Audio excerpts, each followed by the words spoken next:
अंदर भक्त ऐसे नहीं हो जाते, उनको कोई पकड़ के चलाता है।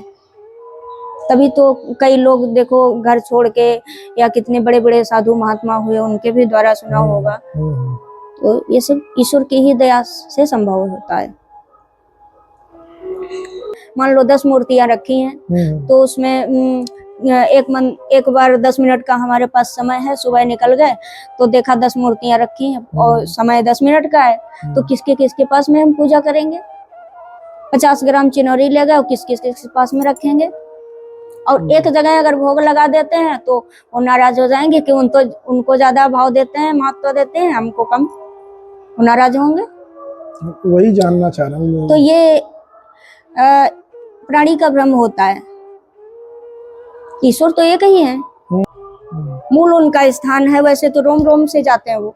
पृथ्वी तत्व ले लिया जाए तो रोम से प्रवेश होता है, वायु तत्व हमारे रोम से प्रवेश होता है, जल तत्व हम यहाँ बैठे हैं, जल भले वहां पर कुंड में है लेकिन उसका तत्व हमारे शरीर में हर समय जा रहा है। आसमान में सूर्य भले तप्त हो रहे हैं लेकिन उनका प्रकाश हम यहाँ बैठे हैं अंदर जरूर प्रवेश हो रहे हैं। तो ये पांचों तत्व के रूप में हमारे शरीर में प्रवेश होती है, लेकिन मूल स्थान इनका जो है नासिका के द्वारा।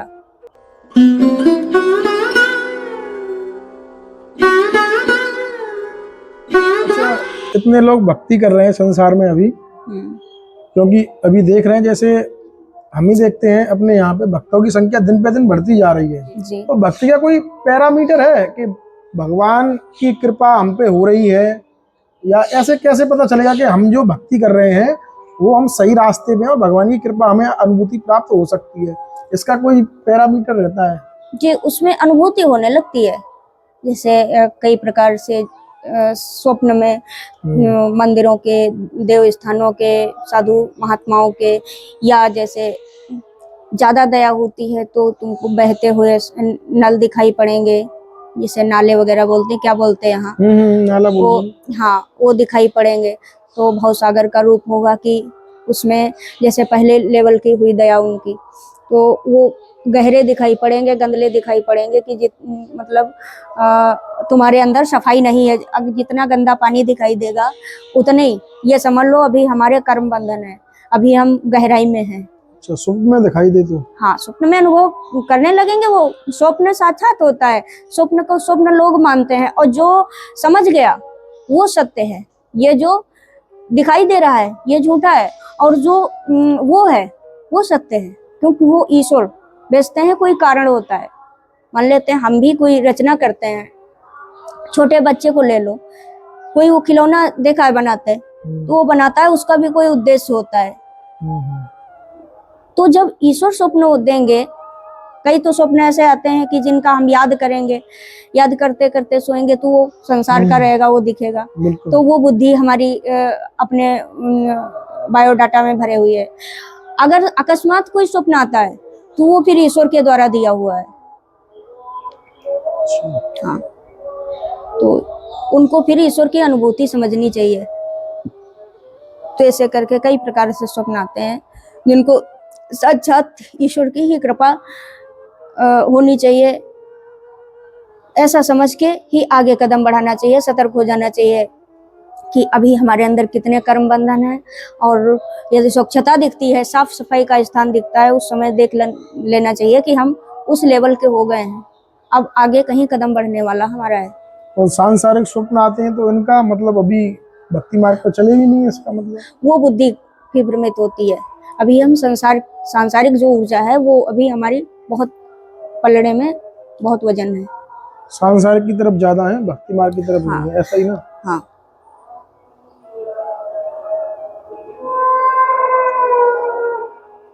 तो भक्ति मार्ग पर चलने का यही एक है कि आपको अनुभूति प्राप्त होने लगेगी धीरे धीरे। जी जी जी। और ईश्वर की अगर असीम दया हुई तो वो बचपन से ही शुरुआत हो जाती है। अच्छा जी। तो ऐसा लगभग हर किसी भक्त के अंदर, भक्त ऐसे नहीं हो जाते, उनको कोई पकड़ के चलाता है।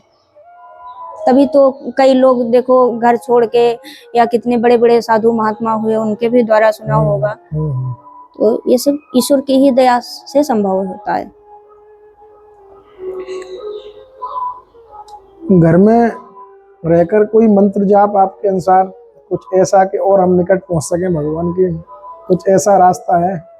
देखो, वैसे तो ईश्वर तक पहुंचाने के लिए कोई मंत्र और किसी की क्षमता नहीं है, सिर्फ उनकी दया होनी चाहिए, जो आत्मा ऑटोमेटिक उधर मुड़ाव लेने लगती है।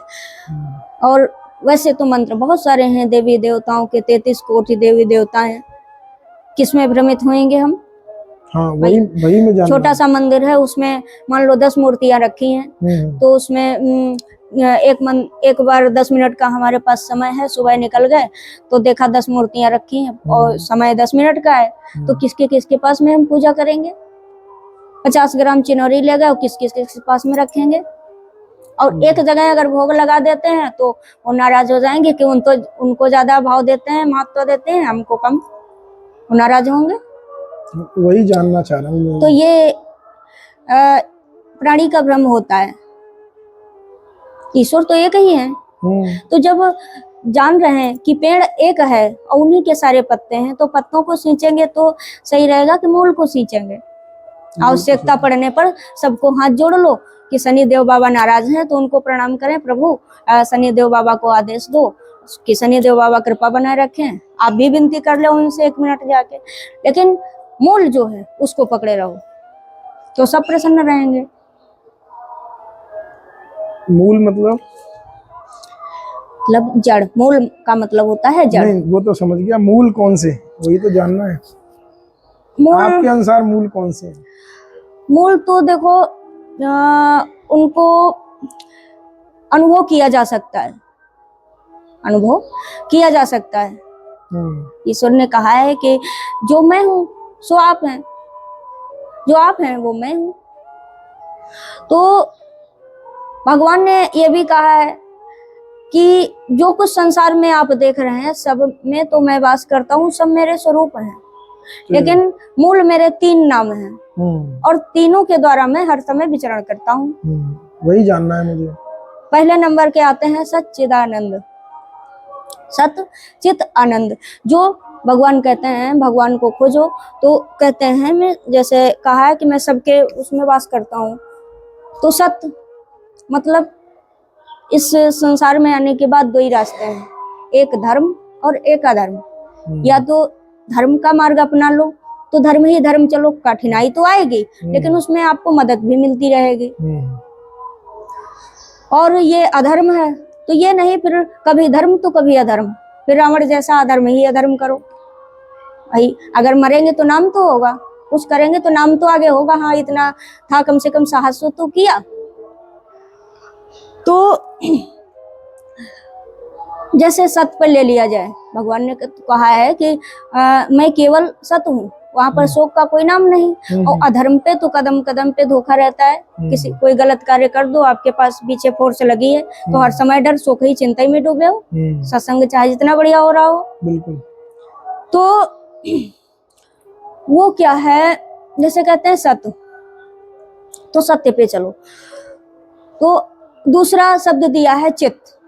सत्य स्वयं तुमको प्रकाश देते रहेंगे, ईश्वर अनुभूति जो बताई, वो अनुभूति सत्य का दूसरा रूप है। चित्त तो अलग है, हमारा हृदय जो बना है वो स्थूल से बना है, मतलब यहाँ बना है, और चित्त उसी हृदय को कहते हैं। और सत्य वो ईश्वर का रूप है जो हमारे पास में हृदय में बैठे हुए हैं, इस हृदय रूपी स्थान उनका मंदिर है, ठीक है, इसमें वास करते हैं।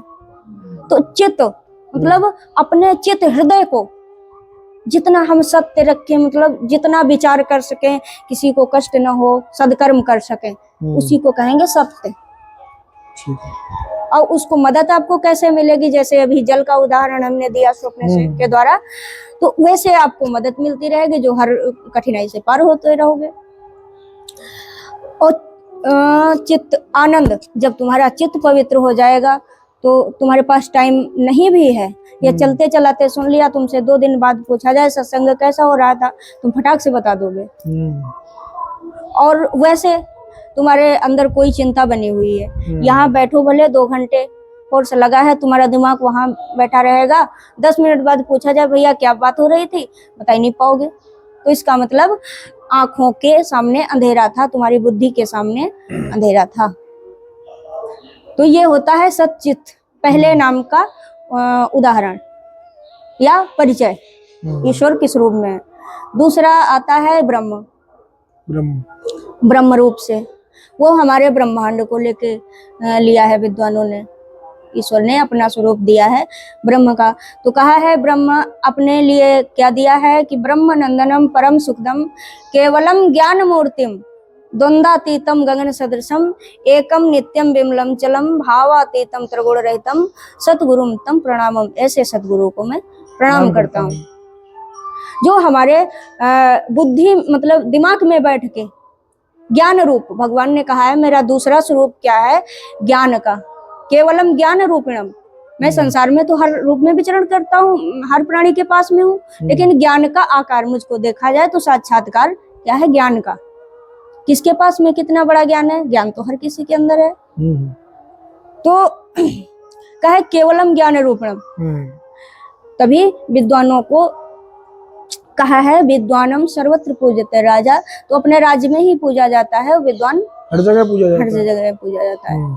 तो ज्ञान रूप में, दूसरा उनका ज्ञान रूप में। तीसरा हमारा श्वसन नालिका के द्वारा भगवान का गमन होता है। जो नासिका पकड़ लो, जैसे कहते हैं बाहर भी ऊर्जा है कण कण में, तो अब वो हमारे शरीर में कहाँ से आते हैं, मूल उनका स्थान है। वैसे तो रोम रोम से जाते हैं वो, पृथ्वी तत्व ले लिया जाए तो रोम से प्रवेश होता है, वायु तत्व हमारे रोम से प्रवेश होता है, जल तत्व हम यहाँ बैठे हैं, जल भले वहां पर कुंड में है, लेकिन उसका तत्व हमारे शरीर में हर समय जा रहा है। आसमान में सूर्य भले तप्त हो रहे हैं, लेकिन उनका प्रकाश हम यहाँ बैठे हैं अंदर जरूर प्रवेश हो रहे हैं। तो ये पांचों तत्व के रूप में हमारे शरीर में प्रवेश होती है, लेकिन मूल स्थान इनका जो है नासिका के द्वारा। अभी श्वास जरा से रोको तो बुद्धि पहले काम करना बंद कर देवे, हर कार्य भूलोगे, बाद को अंदर से छटपटाहट लगेगी। तो इसका मतलब आत्मा को ब्रह्म का अनुभव नहीं हो रहा है। जो हमारे अंदर ईश्वर का अंश बैठा है, भगवान ने कहा है ईश्वर अंश जीव अविनाशी चेतन सहज अमल सुख राशि। तो ईश्वर का अंश इसीलिए कहा गया है मनुष्य या इस जीवधारियों को। तो इन तीनों स्वरूपों में ईश्वर का आगमन क्षण क्षण पर होता है। एक लास्ट प्रश्न होगा छोटा सा, जो आपने अभी बोला था, जो पहला स्वरूप था हमारा सच्चिदानंद जी चित्त, उसके बाद में आपने बोला था कि लोग पाप, या तो पाप कर लो रावण की तरह, या पुण्य करते चले जाओ जी। लेकिन अभी कली काल में ऐसा हो रहा है, एक दिन पाप कर रहा है अगले दिन पुण्य कर रहा है, फिर एक दिन पाप कर रहा है अगले दिन पुण्य कर रहा है। उनकी गति क्या होगी? इसीलिए जैसे हमारे विद्वान पहले से लिख गए कि, और अभी भी अनुभव होता है कि महाप्रलय आने वाली, जैसे कई अनुभव हुए तो पहुंचे हुए विद्वानों के पास, वैज्ञानिकों के पास जाओ तो उनका हृदय हर समय कंपन करता रहता, पता नहीं किस समय कैसा होने लगे। अभी 2-3 साल पहले हम जगह लेने वाले थे इधर नैमिष तरफ, तो वहाँ हमारे गुरुदेव जी ने तुरंत मना कर दिया, बोले अभी 2-3 महीने ना लो, फिर भले ले लेना। तो उनको कुछ ऐसा अनुभव हो रहा था। तो ऐसा जो भी विद्वान हमारे हैं उनको अनुभव होता रहता है कि किस समय, जैसे लिखा भी है और कहते भी बहुत लोगों के मुख से सुना भी है कि बहुत गंभीर समय आने वाला था, आने वाला है, और भी बताया है कि लिखा था कि इस समय मतलब महाप्रलय का ही दूसरा रूप, कुछ प्रकृति दंड मतलब रूप ले लेगी, धारण करेगी, लेकिन कलयुग में ही सतयुग आएगा। महाप्रलय न होके कलयुग में ही अंतराल में सतयुग का प्रारंभ हो जाएगा। तो ये आयु किस लिए बढ़ रही, इसीलिए तो बढ़ रही है कि रास्ता एक चयन करो। प्रकृति को भी तो मतलब दंड देगी, तो उसको भी तो रास्ता चाहिए, कोई हिसाब तो उससे भी लेना पड़ेगा, देना पड़ेगा उसको भी, तो उसमें फिर देरी लगती है। और रास्ता खुली है रावण जैसे, तो तुम्हारा भी नाम होगा, और अंत में पाप पाप करते जाओगे तो तुमको कोई उद्धार करने वाला नहीं भगवान के सिवा। कोई नहीं है फिर। तो जीवन भर पाप कमाओ, अंत में मुक्ति भी लो। हाँ हाँ, चलो ठीक है प्रभु जी, ठीक है। आप सभी भक्त वृंदों को भी प्रणाम। ऐसा जय श्री सुंदर राधे। सत्संग। अब मिलते हैं ऐसे ही दुर्लभ संत दर्शन के साथ, सिर्फ संत यात्रा पर।